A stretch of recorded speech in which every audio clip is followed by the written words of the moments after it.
Bismillahirrahmanirrahim. Assalamualaikum warahmatullahi wabarakatuh. Waalaikumsalam warahmatullahi wabarakatuh. Alhamdulillah wa syukurillah wa la hawla wa la quwwata illa billah. Asyhadu an la ilaha illallah wahdahu la syarika lah wa asyhadu anna Muhammadan abduhu wa rasuluh. Allahumma salli wa sallim ala Muhammadin sallallahu alaihi wasallam wa ala alihi wa ashabihi ajma'in. Amma ba'du. Bapak Ibu yang dirahmati Allah Subhanahu wa taala, se-Banyumas Raya, Banjarnegara, Purbalingga, Banyumas, Cilacap. Sampun nggih? Alhamdulillah sudah hadir semua di Karsidenan Banyumas. Alhamdulillah pada kesempatan kali ini sudah hadir pemateri pertama yang masih sangat muda, lebih muda dari saya, gitu ya. Nama lengkap beliau adalah Dwi Swasana Ramadan. Dwi Swasana Ramadan. Saya bertemu beliau itu tahun 2006. Ya, 2006 sampai 2009. Dulu bareng-bareng di Madrasah Al-Alimin Yogyakarta. Hanya beda posisi ya. Saya menghadap beliau menghadap Pak Menteri. Satu kelas dulu ya, Madrasah Al-Alimin Muhammadiyah Yogyakarta. Setelah itu beliau melanjutkan di Man Ince Serpong, Man Insan Cendekia Serpong BSD. Saya juga sempat pindah, tapi kayaknya SMA IC yang Sukabumi, sama-sama yang saya cerita. Tapi mungkin bisnis itu. Kemudian beliau melanjutkan di Sarjana Akuntansi Universitas Diponegoro, Magister Sains Ekonomi Islam Universitas Airlangga, profesi pendidikan profesi akuntan Universitas Diponegoro, Doktoral Ekonomi Islam dan Industri Halal Universitas Gajah Mada Yogyakarta sampai sekarang. Kemudian beliau sekarang menjadi Ketua Badan Pengurus Lazismu Jawa Tengah tahun 2023 sampai sekarang. Untuk memimpin, oh ya siap, karena banyak sekali ya. Ini saya globalnya saja. Memimpin arah strategis dan pengawasan Lazismu, organisasi filantropi Islam terkemuka, untuk memastikan penghimpunan sumber daya yang efisien dan pelaksanaan program yang berdampak. Yang lain saya bacakan secara singkat: menjadi auditor, menjadi badan pengawas, menjadi ketua Dewan Pengawas Syariah, menjadi dosen di UIN Wali Songo Semarang 2019 sampai sekarang. Insya Allah. Dosen luar biasa di Universitas Diponegoro Semarang 2018 sampai 2019. Itu tentang sama kita apa ini? Mas ya, karena ini karena Mas. Nanti kalau Bapak Ibu bisa panggil Kak Gandara ya. Itu punya, tapi prestasinya luar biasa. Bapak Ibu yang saya hormati, sebagaimana kita mengetahui bahwasanya Lazismu sekarang lagi ngetren-ngetrennya di pimpinan daerah Muhammadiyah Banjarnegara. Bahkan ada 115 kita punya KL, kantor layanan di Kabupaten Banjarnegara. Di Banjarnegara sendiri kita punya 26 cabang, 26 pimpinan cabang Muhammadiyah, tapi alhamdulillah kita mempunyai 115 sama aumnya. Kalau tidak sama aum adalah 98. Ada yang sudah satu atap adalah 38 KL. Kemudian perlu diketahui oleh Mas Dwi Swasana Ramadan, kita itu mempunyai mobil layanan satu PDM itu adalah 30 armada mobil. Tepuk tangan semuanya ya. Dan alhamdulillah saat ini capaian penghimpunan Ramadan Banjarnegara adalah mencapai 160 juta rupiah. Di totalnya lengkapnya 160 juta 654 ribu rupiah. Target penghimpunan di tahun ini di Lazismu daerah adalah 7,4 miliar dan khusus bulan Ramadan adalah 2,4. Semoga bisa tercapai. Ini tugasnya Pak Heru sebagai Ketua BP dan Mas Anwar manajer Lazismu Banjarnegara. Ada beberapa fenomena yang menarik ini Mas Dwi suasana Ramadan, bahwasanya Lazismu ada yang takut karena ada yang belum satap, ada yang belum satu atap, masih duduk kacang takmir masjid saja, tidak mau Lazismu, padahal masjidnya adalah Muhammadiyah. Nanti bisa dijelaskan tentang model satu atap itu. Yang kedua adalah kolaborasi masing-masing ortom, masing-masing lembaga dan majelis, bahwasanya Lazismu tidak bergerak sendirian tapi berkolaborasi dengan majelis dan ortom yang lain. Maka kepada Al-Ustadz Mas Muda Dwi suasana Ramadan, waktu dan tempat kami persilahkan sampai jam 11.30. Monggo tafadhol.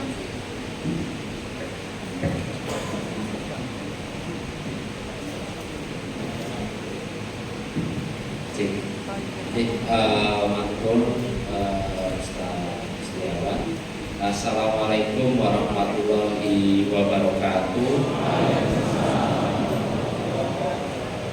Bismillah. Alhamdulillah. Alhamdulillahirabbil alamin. Shalatu wassalamu ala asrofil anbiya'i wal mursalin wa ala alihi wa sahbihi ajmain. Amma ba'd. Yang kami hormati sebelum kepada para ayahanda dan pimpinan Aisyah, pada Ustadz guru saya di Mualimin, Ustadz Agus Setiawan, serta ada beberapa Ustadz juga di kami itu yang ada di Banjarnegara ini, yang telah melahirkan banyak siswa-siswa yang semoga Bapak Ibu kita semua para asatidz mendapatkan amal jariah hingga yaumil akhir. Yang kami hormati pimpinan daerah Muhammadiyah se-Banyumas Raya, pimpinan daerah Aisyah se-Banyumas Raya, pimpinan cabang Muhammadiyah se-Banyumas Raya, dan pimpinan cabang Aisyah se-Banyumas Raya. Tadi disampaikan ranting belum pindah sampai cabang. Alhamdulillah, kesempatan yang sangat berbahagia bisa bertemu Bapak Ibu pimpinan Muhammadiyah dan Aisyah di segala struktur, sehingga kita dapat diskusi bersama, kita dapat sharing bersama, sehingga nanti dalam hal-hal yang masih diragukan, hal-hal yang masih dipertanyakan terkait posisi Lazismu itu dapat disampaikan bersama, sehingga nanti hal-hal yang mengganjal itu bisa teruruskan, itu kemudian bisa bersama-sama menggerakkan gerakan besar. Bapak Ibu yang kami hormati dan yang kami banggakan, di pertemuan pengajian se-Banyumas Raya kali ini, bulan Agung, bulan Ramadan kali ini, kami mengambil satu judul besar, yaitu melangkah bersama, besar bersama. Mengapa kami mengambil judul utama ini, yaitu melangkah bersama dan besar bersama? Bapak Ibu yang kami hormati, Lazis Muhammadiyah Jawa Tengah, kami itu secara sadar betul, dan kami sering mendeklarasikan dimanapun kami berada, bahwa kami ini Lazis Muhammadiyah ini adalah hanya salah satu unsur pembantu pimpinan. Kami ini unsur pembantu pimpinan. Baik. Kami ini unsur pembantu pimpinan. Kami mendeklarasikan.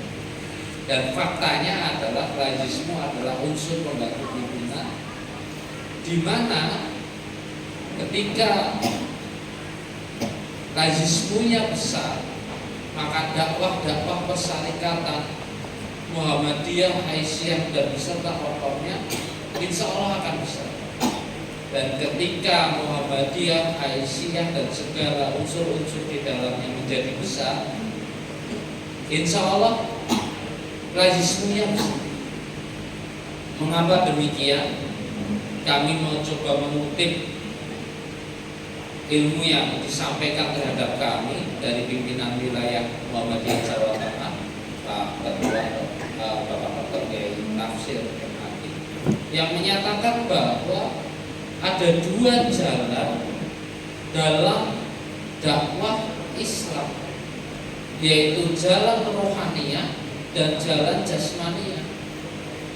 Jalan rohaniyah itu melalui sholat dan puasa, jalan rohaniyah. Dan yang sangat tidak mungkin dipungkiri adalah jalan jasmaniyah.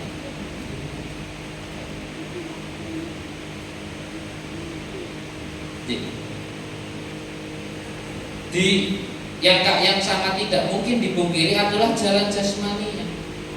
Melalui apa jalan jasmaniyah? Melalui zakat, infak, dan sedekah, termasuk di dalamnya wakaf. Karena dakwah-dakwah Islam, dakwah-dakwah persyarikatan ini itu ya butuh logistik. Gak mungkin kalau dakwah itu tidak butuh logistik. Oleh karena itu kita lihat, mungkin alhamdulillah kita dapat melakukan pengajian bersama. Ketika kemudian dari Cilacap hadir ke Banjarnegara, dari Banyumas hadir ke Banjarnegara, dari Bali hadir ke Banjarnegara, ini yang sudah ketiga kali. Yang pertama kali di Banyumas tahun kemarin di Pondok Zamzam. Keberangkatan ini pasti membutuhkan sumber daya. Dalam hal spesifiknya adalah sumber daya keuangan. Maka Lazismu ini mensupport dakwah-dakwah masyarakat. Salah satunya adalah dakwah. Bapak Ibu yang kami hormati dan yang kami banggakan, alhamdulillah kami sampaikan terima kasih yang sebesar-besarnya dari Lazis Muhammadiyah Jawa Tengah kepada Bapak Ibu pimpinan di tingkat daerah maupun di tingkat cabang, di mana atas konsolidasi, atas kehendak Bapak Ibu membesarkan Lazis, alhamdulillah tahun kemarin Lazis Muhammadiyah Jawa Tengah ini dapat penghargaan menjadi Lazismu terbaik nasional. Penghimpunan kami saat kemarin Rakerwil tercatat itu mencapai angka 254 miliar. Target tahun 2025 ini itu penghimpunan kami di angka 320 miliar. Ini semua tidak akan pernah tercapai, ini semua tidak akan pernah terjadi tanpa support, tanpa dukungan, tanpa bantuan dari Bapak Ibu pimpinan di tingkat daerah maupun di tingkat cabang. Bapak Ibu yang kami hormati, Lazismu sekarang menjadi populer seperti tadi yang disampaikan oleh Ustadz Agus atau bapak-bapak Pak Johan maupun Pak Sofi. Itu karena yang terjadi adalah Lazis Muhammadiyah ini Lajismu ini mohon izin satu-satunya majelis, lembaga, ortom, AUM, BUMN yang oleh undang-undang itu wajib dilakukan audit oleh kantor akuntan publik atau auditor independen. Konsekuensinya sangat besar. Di kami ini ketika ada terjadi pengelolaan yang tidak profesional ataupun ada penyalahgunaan keuangan, itu Undang-Undang Nomor 23 Tahun 2011, dan ketika tidak dilakukan audit, itu konsekuensinya pidana 5 tahun, subsidi 500 juta. Bagi kami ini yang ditunjuk oleh Bapak Ibu pimpinan sebagai pengelola Lajismu se-Jawa Tengah. Seolah-olah kemudian saat ini Lajis Muhammadiyah menjadi sangat populer karena penghimpunannya sangat besar.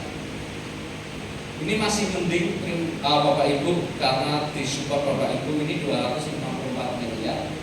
Karena terdekat dari kami ini salah satu wilayah di bagian timur itu 77 miliar. Jadi bedanya antar wilayah itu sudah 3 kali lipat. Tapi Bapak Ibu yang kami hormati, 254 miliar ini hanya 2,5%. Kami ini hanya mengelola 2,5% dana sosial di persyarikatan, di mana 97,5% dana tersebut ada ya di AO, ya di BUMN, dan di tempat-tempat yang lain. Karena Lajismu itu hanya 2,5%. Kita ini menjadi kelihatan sangat besar karena kami melakukan keterbukaan, karena kami melakukan transparansi dan akuntabilitas.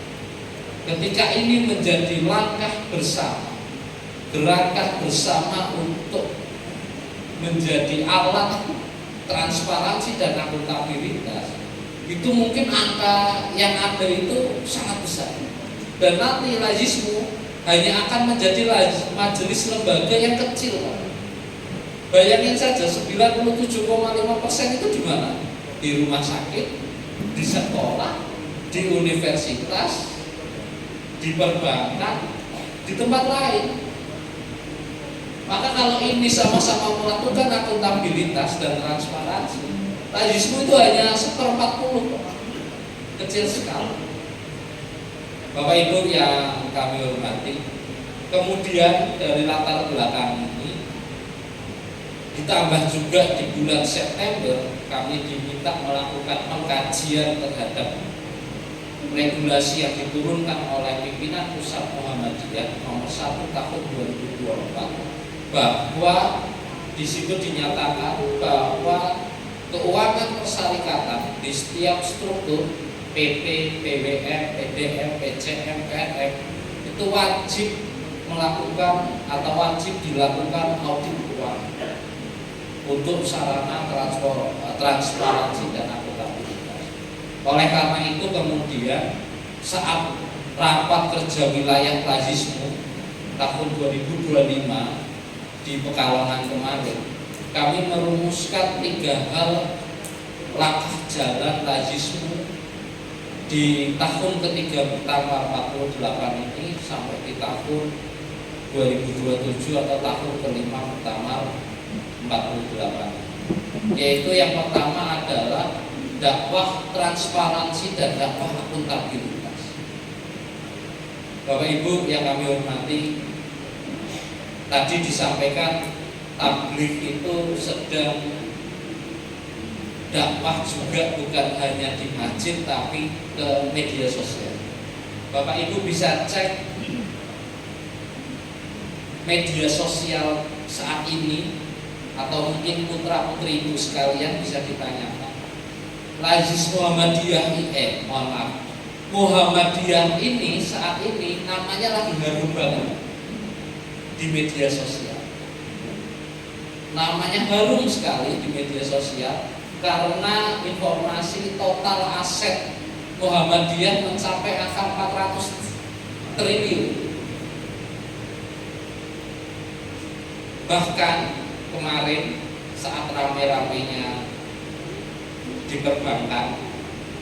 Ada salah satu bank kita yang kemudian muncul surat instruksi perpindahan perbankan, karena kami mendengarkan di salah satu daerah ketika pimpinan pusat menyampaikan, kami ini nggak yakin instruksi ini itu mengalihkan dana 13 triliun dari salah satu perbankan, DPK-nya dalam pihak ketiga itu keluar 13 triliun.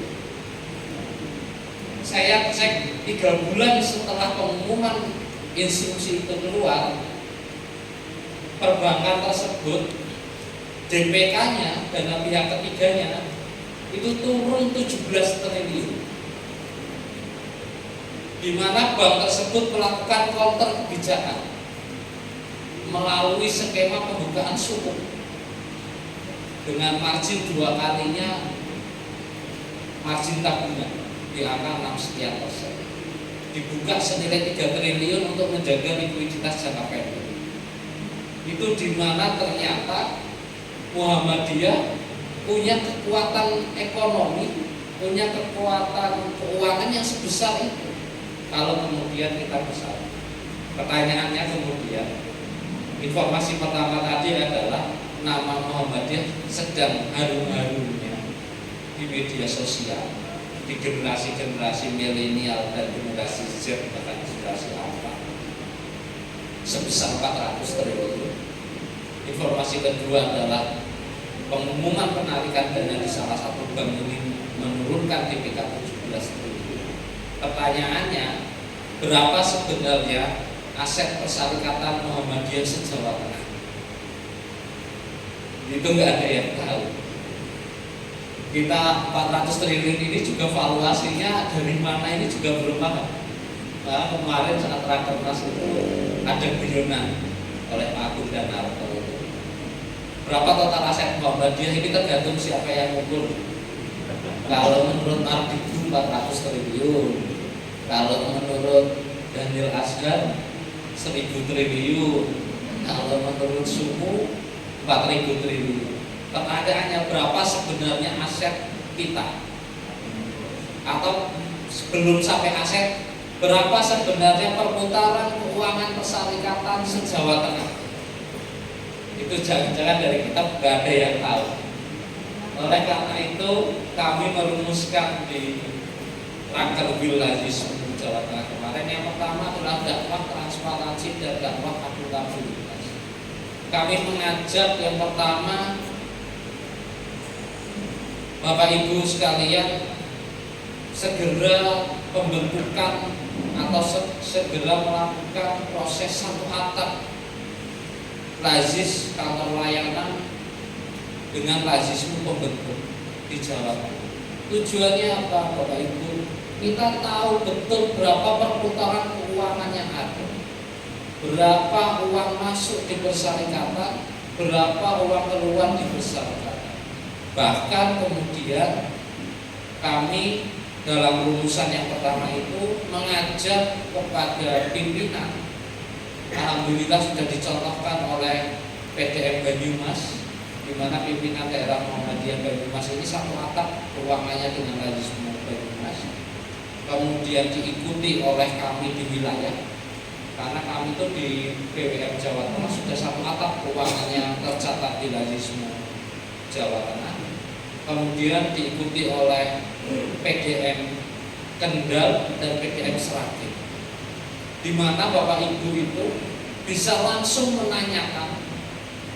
Kami hitung itu di sistem kita itu 20 detik, itu bisa langsung tahu berapa posisi uang kita saat ini, di bank mana aja, penerimaan dari mana aja, dan pengeluaran untuk apa saja. Dan seluruh pencatatan itu diaudit oleh kantor akuntan publik atau auditor independen. Kami ini Wilayisme untuk membiayai audit tahunan itu satu tahunnya mencapai angka 60 sampai 80 juta. Artinya ini pertama bisa kemudian melakukan efisiensi, karena pimpinan daerah, pimpinan cabang, pimpinan ranting itu bisa dilakukan proses satu atap dalam rangka dakwah transparansi dan dakwah akuntabilitas. Ini banyak sekali Bapak Ibu manfaatnya. Yang pertama, dana kita terkonsolidasi. Kita dapat dengan lugas ketika ketemu dengan pihak perbankan. Karena kemarin setelah tarik dana 17 triliun di salah satu perbankan itu, perbankan syariah itu ramai-ramai datang ke saya, termasuk kepada kami ke Basis Muhammad.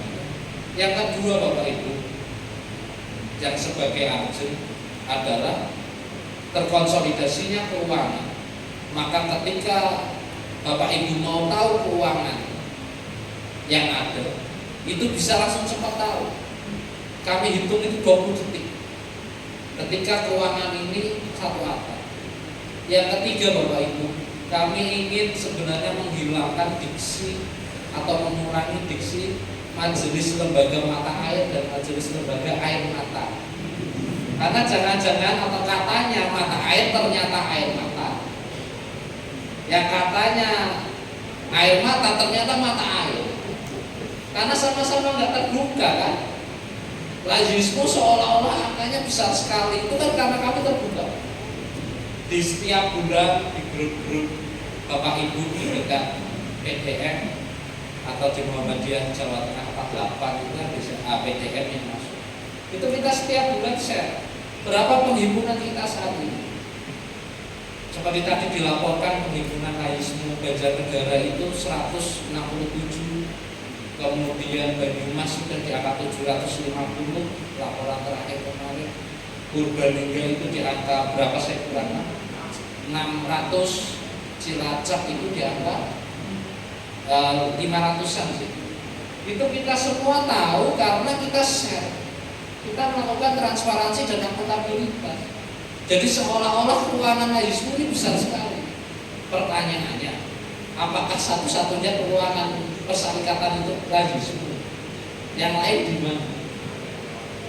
Sehingga Bapak Ibu sekalian, dalam proses transparansi dan akuntabilitas ini, kita dapat melakukan alokasi, kita dapat melakukan distribusi sesuai dengan rancangan arah gerak persyarikatan tingkat pimpinan masing-masing.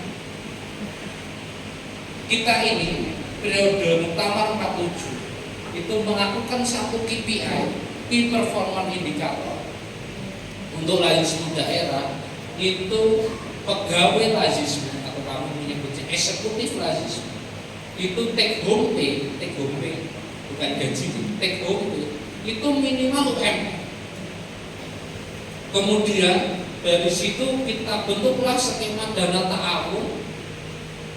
Ketika ada Lazismu di kabupaten atau kota yang bermasalah operasionalnya, itu tanggung jawab kami di wilayah untuk menghidupkan kembali. Dicarikan pegawainya, disubsidi 3 bulan sampai dia kemudian bisa menggaji diri.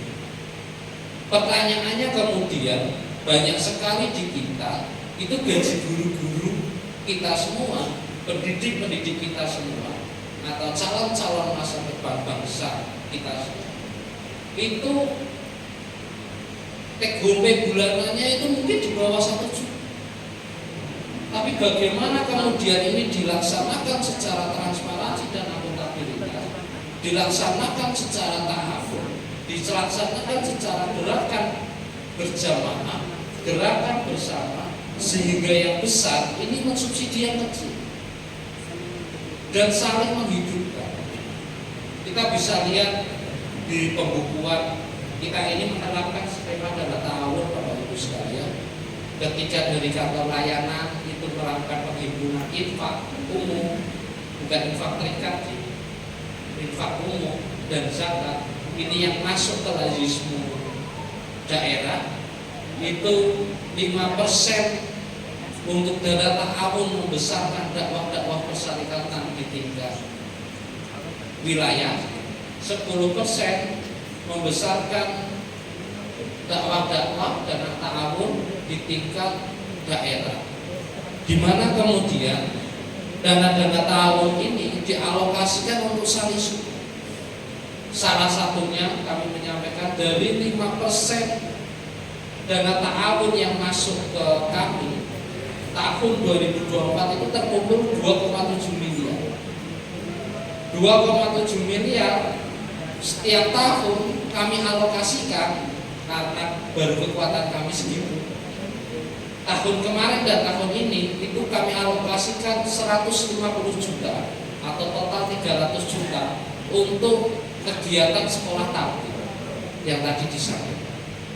Dari mana angka tersebut? Ya dari kita semua, Bapak. Dari dana ta'awun itu, Bapak.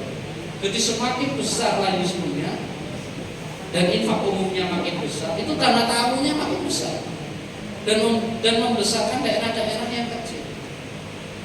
Kemudian kemarin kita masih ada yang di bawah 10 miliar, tinggal 2 daerah. Insya Allah tahun ini semuanya sudah di atas 1 miliar. Kita menggarap yang di bawah 2 miliar. Nanti mereka naik lagi ke 3 miliar, kita garap yang 2 miliar, naik lagi. Sehingga support kita semakin besar. Salah satunya tadi kenapa kemudian kami mengalokasikan 2 tahun ini senilai 300 juta ke majelis taklim? Karena kami meyakini hasil riset Kementerian Agama menyatakan bahwa 60% warga masyarakat Indonesia itu sangat percaya pada mubalik. Jadi mudahnya begini Bapak Ibu, ada 10 orang pendengar mubalik atau pengajian atau 100 orang, itu 60%-nya mengikuti apa yang dikatakan mubalik. Kalau mubaliknya bilang itu 60% sudah percaya, atau 60 orang di situ sudah percaya. 40%-nya dari media sosial, TV, radio, surat kabar, majalah dan lain sebagainya. 60%-nya itu percayanya sama mubalik. Maka kemudian dari situ adalah landasan kami bekerja sama dengan majelis taklim untuk membesarkan persyarikatan melalui menciptakan mubalik baru melalui skema sekolah taklim. Begitu juga tentang membesarkan zakat, infak, sedekah, itu juga 60%-nya itu percaya sama mubalik. Kalau mubaliknya bilang seperti yang dilakukan oleh pendahulu kita di Kendal, Kiai Muslim dan Kiai Abdul Ghani Sohib menyatakan bahwa zakat itu harta amwal, seluruh harta 2,5%. Ya sudah, itu faktanya persentase penghimpunan zakat paling besar satu-satunya di Jawa Tengah itu ya Kendal. Dari 20 miliar itu 30%-nya zakat. Karena mubaliknya bilang itu. Kalau kemudian mubaliknya nggak berani bilang zakat, atau mubaliknya menyatakan zakat itu pisok haulnya begini gitu, atau mubaliknya mengatakan zakat fitrah harus dengan beras, sudah 60% langsung melakukan itu. 40% akan melakukan validasi ke media lain, media sosial, majalah. Oleh karena itu kami fokus di mubalik. Dari mana kami bisa mensupport angka 300 juta untuk kegiatan 2 tahun ini? Ya dari dana ta'awun kami. Itulah kemudian dana ta'awun ini terbentuk dari mana? Dari proses transparansi dan proses akuntabilitas. Sehingga tidak hanya ada satu aum yang besar, satu BUMN yang besar, satu aum besar yang dapat mensejahterakan pegawai di dalamnya. Di satu sisi ada satu aum yang walayahud walayahud, gak mati gak hidup, atau bilangnya mis gak mutu lah ngeteknya biaya. Dari mana ini bisa terjadi? Bagaimana jembatan ini bisa terjadi? Bagaimana bridging ini bisa terjadi? Ketika dana ta'awun itu terbentuk. dan kami fokus sekali dalam dakwah dan ta'awun. Itu yang kami sampaikan. Sehingga dalam langkah kedua itu adalah penguatan dakwah ta'awun, dakwah saling support, bahwa kita harus punya kesadaran bersama. Dan kami mendeklarasikan selalu lazisme adalah unsur pembantu pimpinan yang mensupport kegiatan dan dakwah persyarikatan. Karena kami ini ada salah satu unsur untuk mensupport dakwah.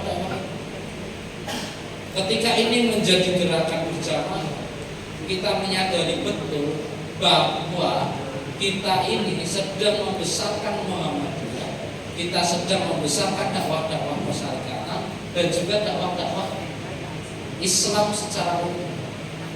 Bapak Ibu tentu menjadi sebuah kebanggaan.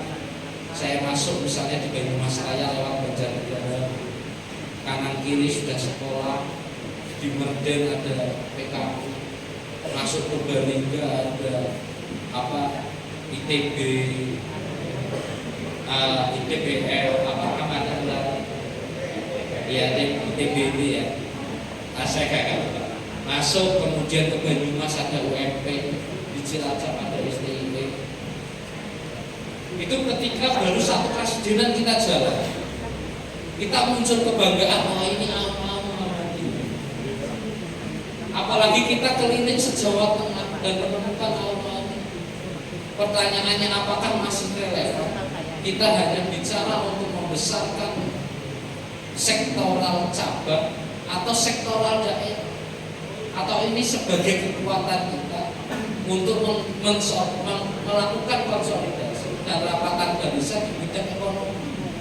Jangan sampai mohon maaf, competitive advantage atau kekuatan Muhammadiyah itu di bidang ekonomi itu barisannya aja tidak relevan.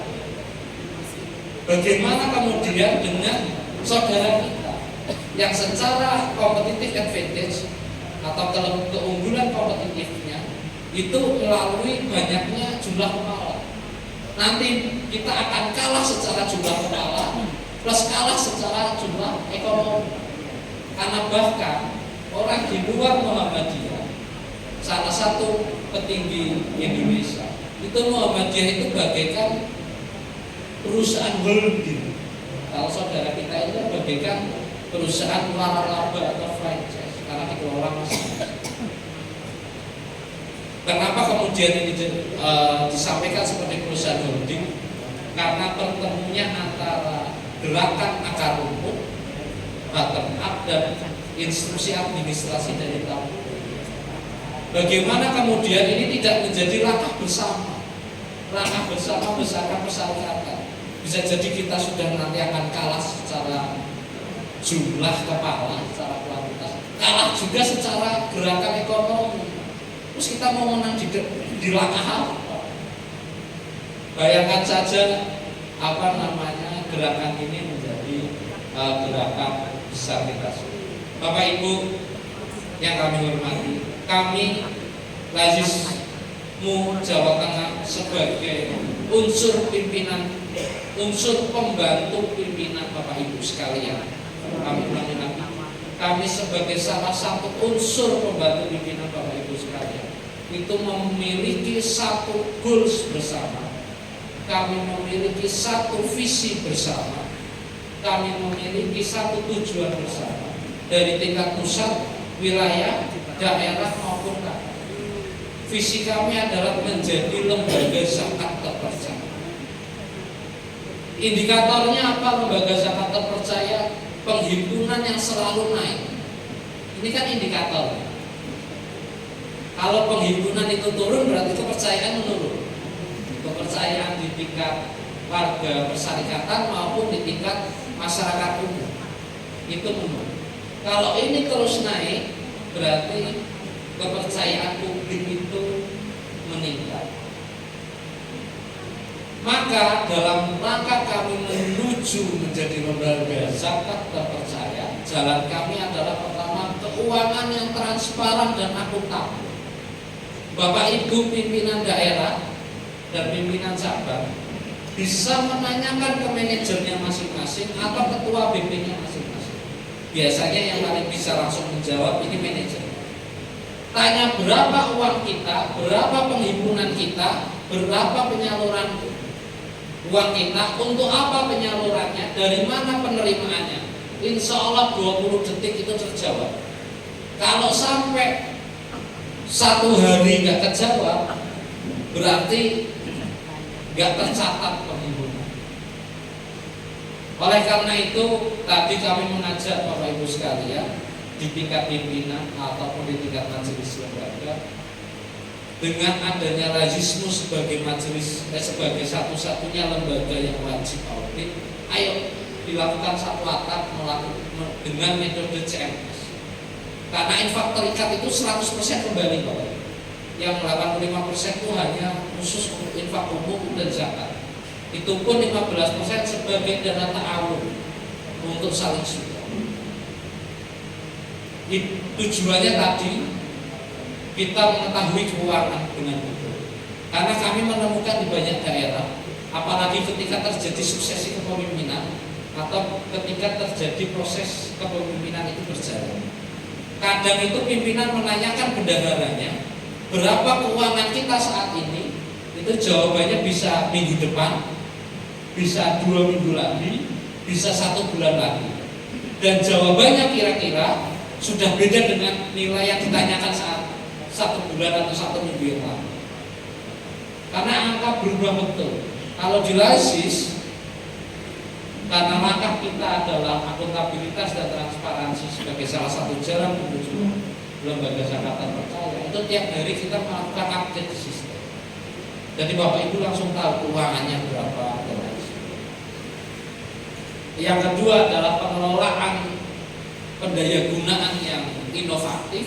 Yang ketiga adalah layanan yang prima, yang seperti tadi disampaikan oleh Pak Zuhra sebagai koordinator PDM Banyumas Raya, bahwa profesionalitas itu salah satunya adalah dilihatkan dengan layanan yang prima kepada muzaki atau donatur, dan juga layanan kepada prima kepada mustahik atau penerima manfaat.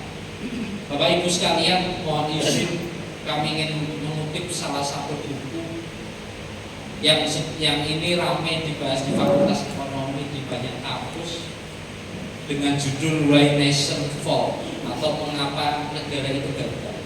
Ini karyanya Acemoglu dan Robinson, di mana 2 orang ini tahun kemarin mendapatkan Nobel Ekonomi. Di dalam buku ini terjadi pembahasan yang komprehensif. Kenapa ada negara maju, kenapa ada negara gagal atau negara berkembang. Kadang menyebutkan atau mudahnya begini, mengapa Indonesia ini tidak jadi negara maju.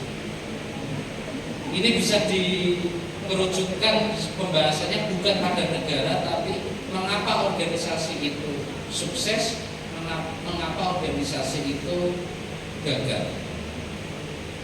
Karena nanti kalau kemudian ditanyakan mengapa Indonesia tidak pernah menjadi negara maju, mungkin Bapak Ibu akan menjawab karena mungkin di kita itu dulu dijajah oleh Belanda, atau mungkin kita itu di Indonesia nyaman sekali naruh kayu jadi makanan, jadi nggak usah repot-repot lagi. Ada lagi yang karena banyaknya penyakit malaria dan sebagainya. Tapi di satu sisi yang lain, di negara tropis yang lain, Singapura jadi negara maju. Atau mungkin menyatakan Indonesia itu enggak 4 negara, enggak 4 musim. Tapi di negara 4 musim lainnya, Korea Selatan jadi negara maju, Korea Utara bukan negara maju. Di Eropa, Skandinavia menjadi negara maju. Di sisi lain, negara Eropa juga ada yang tidak. Maka di dalam buku ini dinyatakan mengapa organisasi ini bisa sukses, mengapa organisasi ini bisa sukses. Yang pertama adalah ketaatannya kepada institusional regulasi. Regulasi yang dibentuk bersama itu ditaati atau Sekali tidak ditaati bersama atas regulasi yang dia bentuk, sudah bersama-sama sedang menuju ketidakmajuan. Misalnya, mohon maaf, saat ini ada 164 lembaga amin zakat di Indonesia yang baru melakukan audit sesuai Undang-Undang 23 tahun 2011, ternyata baru 9,8% atau di bawah 20 LAS. Padahal tadi ancamannya ketika LAS tidak dilakukan audit adalah pidana 5 tahun, subsidi 500 juta. Ini 120 LAS lain kok akan dipenjarain ya pengurus-pengurus. Coba sekali aja ada yang dipenjarakan, sudah yang lain pasti tertib. Sekali semuanya diperbolehkan nggak ikut audit, semuanya nggak ikut audit. Itu bisa ditanyakan Bapak Ibu pimpinan kepada LAS masing-masing. Seandainya satu lazisme di Jawa Tengah boleh nggak audit, yang lain milih nggak audit Bapak Ibu. Karena ribet sekali audit itu. Berkasnya dicek, tanda tangannya dicek, alur pengajuannya dicek, alur pencairan keuangannya dicek. Sekali kami membolehkan satu LAS di Jawa Tengah itu, lazisme di Jawa Tengah itu nggak melakukan audit, sudah serentak pasti tidak mau audit, dan serentak bersama itu pasti akan hilang pengumuman berapa penghimpunan lazisme se-Jawa Tengah. Karena tidak patuh terhadap institusionalitas. Yang kedua, tidak mengikuti teknologi. Oleh karena itu, kami di Lazisme Jawa Tengah memperkenalkan kepada Bapak Ibu pimpinan bisnis proses kami. Bisnis proses kami itu tadi menjadi lembaga zakat terpercaya, indikatornya adalah input itu di penghimpunan, kemudian di prosesnya kami di keuangan atau ngecak-ngecak P, kemudian di SDM. Karena kami sangat fokus dan kami sangat notice ketika ada lazisme daerah yang TGP-nya itu di bawah, dijamin itu kinerjanya amburadul. Satu sisi kita bicara ikhlas gitu ya, di banyak tempat atau di wilayah lain yang kami diundang, kita ngisi di daerah yang penghimpunan wilayahnya itu masih di bawah 10. Mayoritas itu penghimpunannya TGP-nya di bawah 1 juta. Hasilnya apa? Tahun 2024 tutup tahun, sampai sekarang tutup buku aja dulu. Di Lazisme Jawa Tengah tanggal 10 Januari kemarin sudah wajib tutup. Bahkan kami ingin mendeklarasikan bulan Januari kita siap audit. Kalau ada instruksi audit Januari kita siap. Biar kita sudah berdiri seperti bank-bank, Bank BNI, bank lain. Itu visi-visi kami. Maka Bapak Ibu kalau lihat kami ada ISO, kami sudah tersertifikasi ISO 9001. Kalau Bapak Ibu di kampus, di rumah sakit, atau di bisnis-bisnis yang lain, ini adalah sertifikasi quality management system, di mana kemudian kami mencoba apply ke SNI World.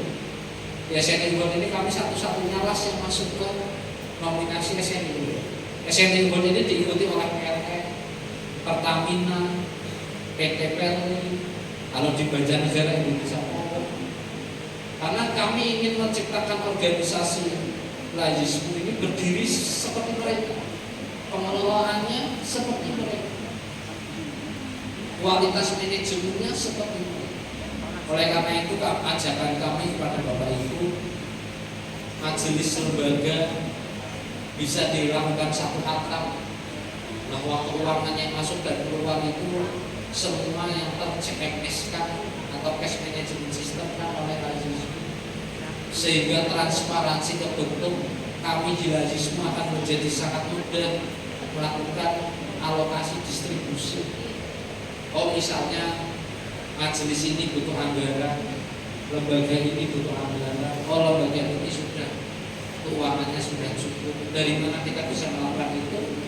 Ya dari Bapak Ibu, dari instruksi Bapak Ibu untuk menggerakkan majelis lembaga ataupun keuangan di tingkat Bapak Ibu masing-masing, sehingga kami tahu mana yang perlu disupport kecamatannya, mana yang perlu disupport cabang, dan lain sebagainya. Oleh karena itu, mohon maaf ini agak error surat. Ini adalah begitu kami melihat ini salah satu interpretasi yang luar biasa di dalam keilmuan Al-Quran. Ini yang biasa disampaikan at-taubah min amwalihim shadaqah.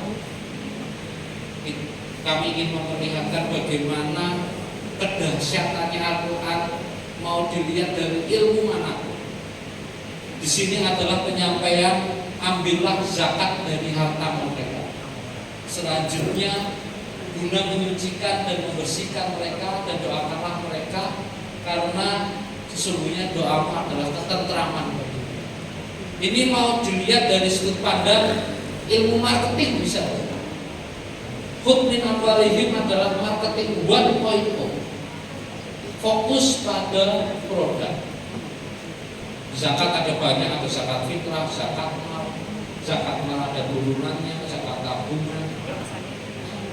Tapi kita bisa melihat 2.0 dari segi ilmu marketingnya adalah di ayat ini, di mana sebenarnya zakat ini tujuannya adalah menenteramkan jiwa masyarakat.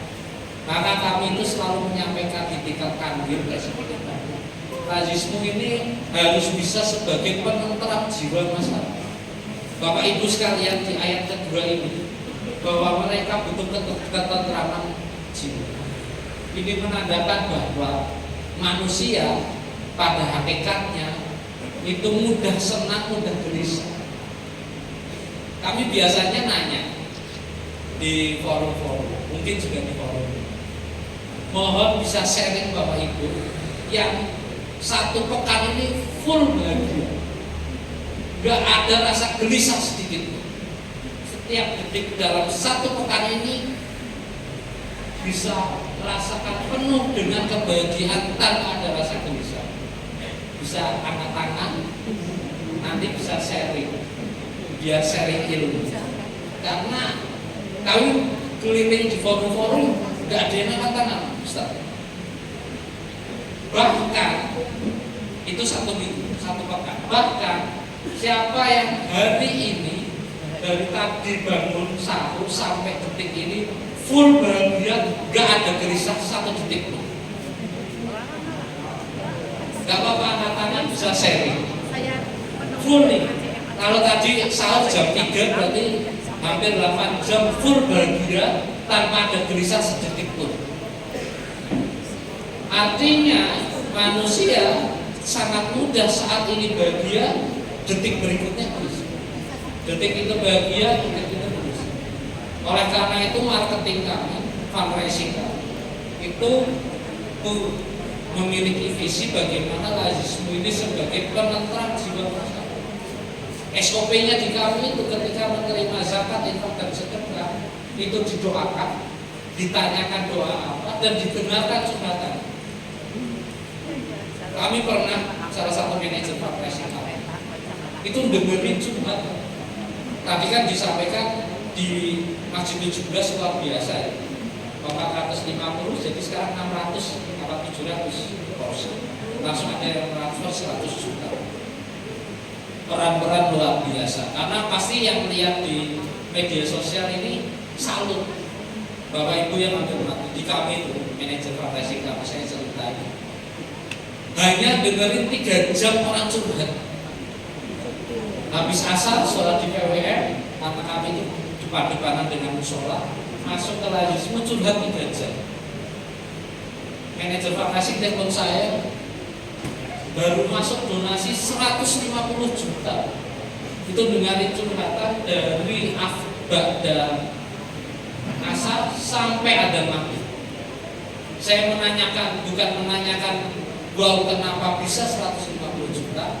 Saya pertanyaan pertama saya langsung sampaikan ke manajer fundraising, orang itu punya masalah apa? Artinya membuktikan mau seberapa kaya kita atau seberapa gak mampunya kita, atau maaf kata kasarnya, seberapa kaya kita dan seberapa miskin kita, Itu semuanya punya masalah. Gak mungkin orang kaya itu gak punya masalah. Makanya tadi saya tanya di sini, mungkin di sini ada yang sangat kaya raya, ada nggak yang satu pekan ini full bahagia, gak ada gelisahnya satu pekan? Atau dari subuh tadi sahur sampai jam hampir setengah 12 ini full bahagia, gak ada sedihnya sedikit, gak ada gelisahnya sedikit? Kalau ada bisa sharing. Karena itu ilmu luar biasa bisa dipelajari. Karena saya keliling-keliling di beberapa kabupaten kota itu enggak ada. Artinya semua orang punya masalah, maka zakat, infak, sedekah ini berguna bagi si pemberi, dan si penerima, si amil ini punya kewajiban untuk mendoakan, mendengarkan, dan lain sebagainya. Ini sebuah ilmu luar biasa. Kita bisa lihat dari sudut pandang psikologi, kita bisa lihat dari sudut pandang agama, kita bisa lihat dari sudut pandang sosiologi, kita bisa lihat dari sudut pandang ilmu marketing, dan seluruh interpretasi Bapak Ibu dalam membaca bukan ini. Yang selanjutnya adalah skema zakat sebagai pengurang pajak.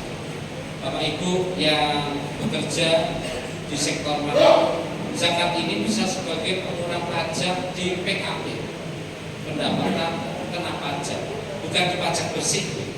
Kan penerimaan kotor dikurangi beban-beban, penerimaan butuh dikurangi PTKP, ketemu PKP. Nah, PKP ini bisa sebagai pengurangan pajak sebelum terkena tarif pajak. Kemudian tadi fokus kami memang di layanan prima, karena kami mengambil salah satu surat yang diambil dari sudut pandang lainnya. Ini adalah website kami, laismu.peduli.id. Mengapa membayar zakat harus melalui lembaga amil zakat yang sah? Saya ingin menyampaikan, tadi ada sedikit disampaikan oleh Ustaz Agus, bahwa ada masjid yang lebih memilih menjadi takmir dibanding menjadi KL-nya lazis. Bapak Ibu sekalian yang kami hormati, ada 3 jawabannya ini. Yang pertama adalah PMA nomor 19 tahun 2024 bahwa zakat, infak, sedekah, dan dana sosial keagamaannya wajib melalui lembaga amil zakat. Yang kedua, UU 23 tahun 2013, ini landasannya. Kemudian ketentuan pidananya dan surat instruksi Muhammadiyah. Ini secara regulasinya ada 3, PMA, undang-undang, dan di persyarikatan ada surat instruksi. Kami ingin menyampaikan, di tahun 2023 kami mulai mendengarkan bahwa mohon izin, mohon maaf kalau ada pegawai Basnas atau Basnas mulai masuk ke masjid-masjid untuk menanyakan atau membentuk UPZ-nya Basnas.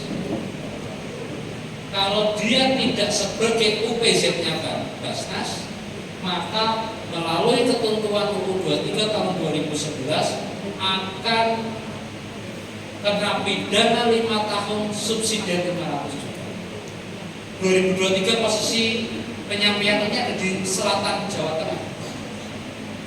Saya kaget di tahun 2024 ternyata dia mulai naik ke arah utara, ke arah Blora, Grobogan, mulai ke arah tengah. Maka nggak lama lagi ini ke arah Banyumas Raya dan juga ke arah utara. Dan ketika masjid-masjid itu sudah menjadi kantor layanan, di mana kantor layanan ini setara dengan unit pengumpul zakat, maka dia akan aman. Tinggal tunjukkan SK pengangkatan kantor layanan yang ditandatangani oleh ketua badan pengurus dan sekretaris badan pengurus dan sekretaris. Maka nanti tawarannya hanya tinggal 2, Bapak Ibu. Ketika Bapak Ibu ada di masjid, mau menjadi UPZ-nya Basnas atau menjadi KL-nya Lazis. Kalau itu masjidnya Muhammadiyah, aulnya Muhammadiyah, masa milih jadi UPZ-nya Basnas? Basnas sudah punya pasar sendiri. Jangan sampai kemudian masjid Muhammadiyah, kaum Muhammadiyah malah pilihnya jadi UPZ Bas. Nah, gimana ceritanya itu? Padahal di ketentuan kami KL Masjid itu masuk infak terikat, masuk 1 kali 24 jam 100% kembali. Karena ada di beberapa tempat itu masjidnya lebih pilih jadi UPZ dibanding KL. Padahal dulu itu masjidnya baru. Apa enggak ini sudah egonya lebih dari itu sektoral gitu kan? Ketika ada ancaman itu, pilih KL atau milih UPZ, masa milih UPZ? Yang pilihnya harusnya jadi KL. Tunjukkan SKKL itu, insya Allah ketakmiran Bapak Ibu di masjid. Kalau Bapak Ibu nggak masuk KL, nggak masuk UPZ, maka ancamannya melakukan penghimpunan dana zakat, infak, sedekah tidak melalui kelembagaan amil zakat, maka konsekuensinya adalah pidana 5 tahun, subsidi 500 juta. Baik, saya kurang paham apakah kemudian itu sudah mulai merambah di daerah Banjarnegara atau belum? Sambung. Oh, surat sudah masuk ya informasinya ya. Berarti benar ini 2024 sudah mulai ke jalur tengah. Nggak memungkinkan lagi 2025 ke jalur utara karena kita posisi lagi di tengah. Maka pilihan Bapak Ibu di ketakmiran tinggal dulu masuk ke lembagaan PZ Basnas atau masuk ke lembagaan KKL. Ketika Bapak Ibu menjadi takmir di masjid, apalagi Ibu Alumni Muhammadiyah, sebenarnya sudah sebagai barang tentu dan wajib adalah menjadi KL-nya Lazismu Jawa Tengah. Ini pertanyaannya, apakah masih kemudian Lazismu itu berjalan sendiri dan percatatannya belum rapi? Bapak Ibu bisa menguji di manajer Lazismu Bapak Ibu atau di badan pengurusnya yang Bapak Ibu tunjuk ketika pimpinan masing-masing. Dan kami sampaikan, kami sebagai Lazismu dan UPP tidak mungkin bisa berjalan sendiri, karena kami mempertegas kami adalah salah satu unsur di mana unsur-unsur kami adalah unsur-unsur untuk membesarkan dakwah-dakwah persyarikatan secara khusus dan dakwah-dakwah Islam secara umum. Mohon maaf kata dari kami apabila ada yang kurang berkenan. Mungkin nanti ada hal yang masih ganjal atau bisa didiskusikan, mohon dipersilakan. Nasrullah wassalamualaikum warahmatullahi wabarakatuh. Waalaikumsalam warahmatullahi wabarakatuh. Terima kasih.